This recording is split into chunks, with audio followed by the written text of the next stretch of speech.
Starting and finishing in Tanunda Health Partners Stage 2 of the Santos Tour Down Under. The gun firing before they get underway and heading towards Mangles Hill for the first time. 3 occasions going over Mangles Hill, a climb that has featured regularly throughout the 25 editions of the Santos Tour Down Under. And not surprisingly, the man from the breakaway on stage 1, Fergus Browning of the ARA Australian national team on the attack. Also happening early was a crash back in the main peloton amongst the victims in the fall. The overall race leader, the ochre jersey, Sam Welsford, battered and bruised, but persevering. Across Mangles Hill for the first time, Fergus Browning picking up maximum points ahead of his breakaway companions, Patrick Conrad and Jorg Zimmermann.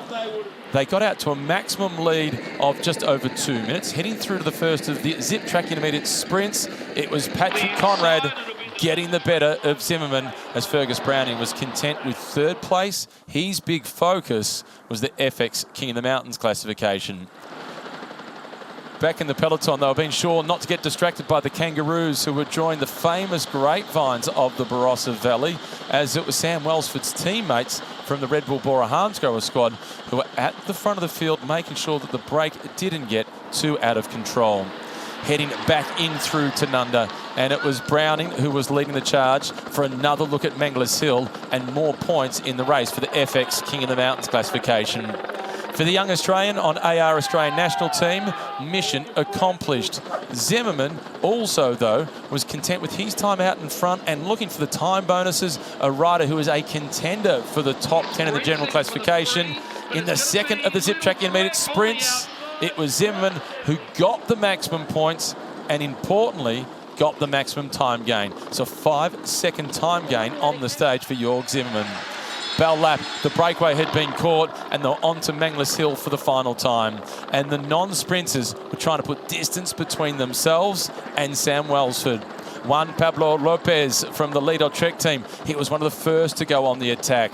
There was then a flurry of responses coming from the peloton as Welsford had teammates back for supports. Chris Harper, one of the locals in the purple colours of Jaco Olula, he too was trying to get into the thick of the action as Javier Romo picked up the maximum points for the FX King of the Mountains jersey the final time over the top of the hill. From there, it was 20 Ks to go to the finish. Could Welsford get himself back into contention? The answer to that question was yes. The next question was, could he go back-to-back with double victories? With a kilometre remaining, it was his teammate Danny Van Poppel who was on the front doing the lead-out. It was then Welsford who opened up the afterburners. There was a tight squeeze behind him, but another convincing win for Sam Welsford.